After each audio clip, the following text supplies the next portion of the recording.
the proposals of what this could look like are pretty interesting. LIV proposes that Rory McIlroy and Tiger Woods would own their own teams and play in at least 10 LIV events. Over what period of time is Tiger going to play 10 events anywhere? The rest of his life? Maybe. Yeah. Well, maybe they meant to say Charlie. Just a Woods. One of the Woodses has to play. Cheyenne.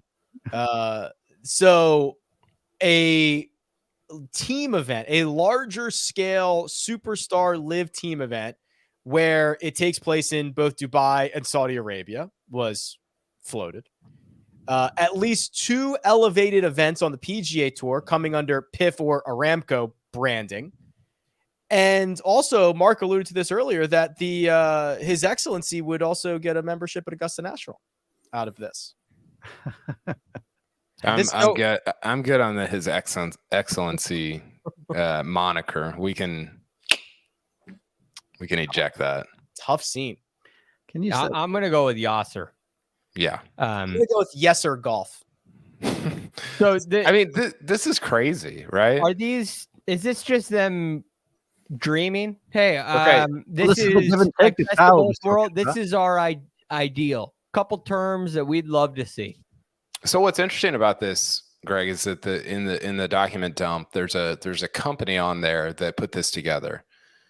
It's called, correct me if I'm wrong here, Rick, PCP Capital. Yeah, PCP Capital Partners. So PCP Capital Partners. I'm like, okay, I'm reading through this. By the way, I've never read 260 pages as fast as I did today in my entire life. It takes me longer to read like the grocery list when I go to the store than it took me to read those pages. But PCP Capital puts this document together, and you're like, okay, who's PCP Capital? Well, it turns out PCP Capital is a company that's run by a woman started by a woman named Amanda Stavely, and she helped to broker the deal with when Yasser and the PIF bought Newcastle, and she also bought a stake into Newcastle. She bought I think it was 10% personally with a loan from some Russian people. So she's might be a menace. I think she is a menace.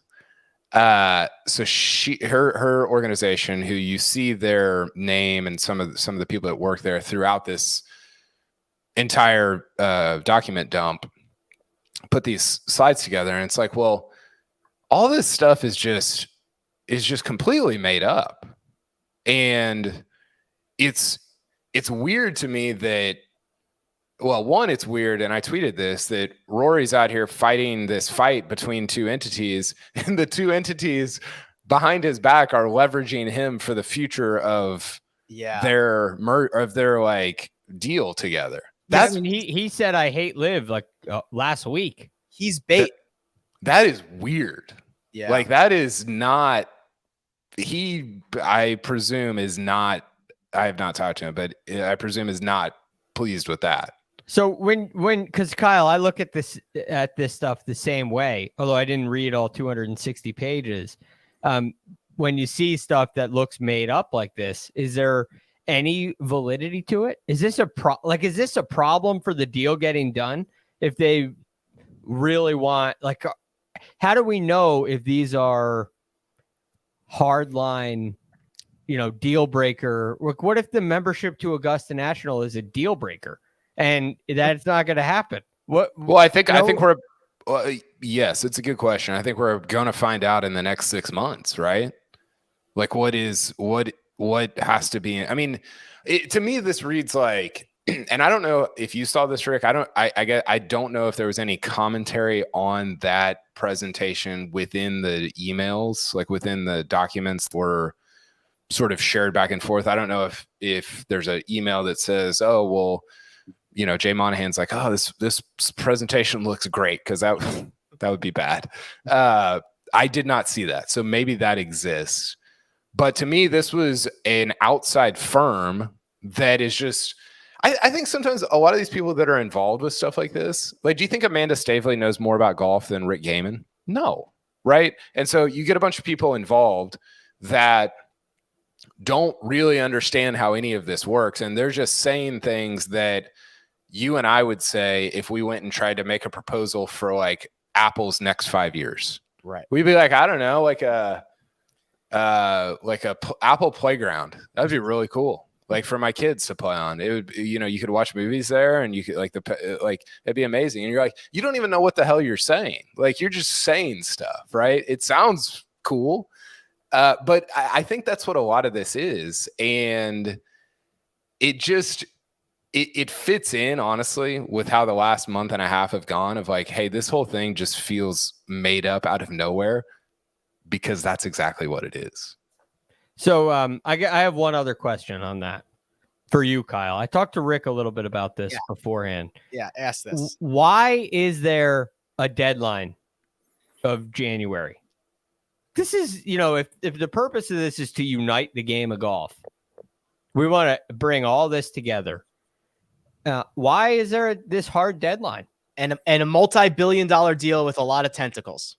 Like, is this going to be one of those things where there are extensions and it's like a faux deadline to get people moving?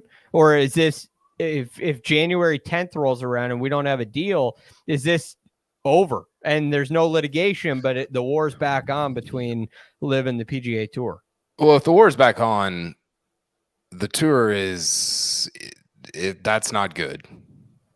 I agree. And that's why these made up, as we call them, these made up proposals are very concerning to me, because if they, it's easy to laugh at them.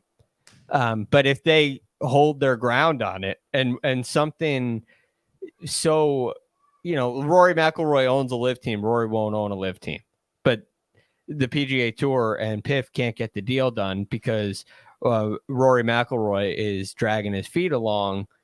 Just as an example, now all of a sudden we don't have a deal done and we're in this becomes a mess. Yeah, it already is a mess. And I think, the two reasons I can think of that there would be a deadline is, one, you've got so much scheduling and logistics just sort of lame duck up in the air, right? Nobody knows if LIV exists in 2024. Nobody knows what the tour schedule is in 2024. It would just feel like a really lame duck year. This year, like the second half of this year already sort of feels that way, right? And so you would lose some momentum there. And then I think the other thing that I can think of is a deadline puts pressure on players to vote on this, on the Department of Justice to allow it to go through. I don't know. There's like 15 different entities that have to sort of sign off either implicitly or explicitly on this. And if you have a deadline that's that soon, I'm not saying I agree that should be the case, but it does apply a little bit of pressure on those stakeholders to push it through. Get this done. Yeah, it's good. I guess I understand that, but it's a very peculiar concept to me for something as complicated as this. I think it benefits LIV I think it gives them a lot of leverage, and yeah, I don't kind of why I'm concerned about it. I don't know who put it in there, but I sort of feel like, I guess not LIV, the PIF. It sort of incentivizes the PIF to be like, I don't know, man. I guess we'll figure some stuff out. And then December comes around, and if it doesn't get done, all of a sudden the PIF is kind of in control, right? That's how I don't know. Like, that's how it reads. And so then what? Now, the one thing I'll say is PIF is in control if it goes through. I know they don't have the controlling, all this stuff Jimmy Dunn says. I understand the PGA Tour is in control. But when you have that significant of an investment in this entity, you're really in control. And I think it's more valuable to have control of the PGA Tour's brand than the brand new LIV Golf brand. If I'm Yasser, I'd rather, hey, I'll bring the money, you bring the brand. We'll make something great here. That would make a lot of sense to me. It's a lot harder road to build something new. I think that's right. One kind of, yeah, I think that's right. Feel easier. I just think their fallback is a lot more attractive than the PGA Tour's fallback. I agree with that.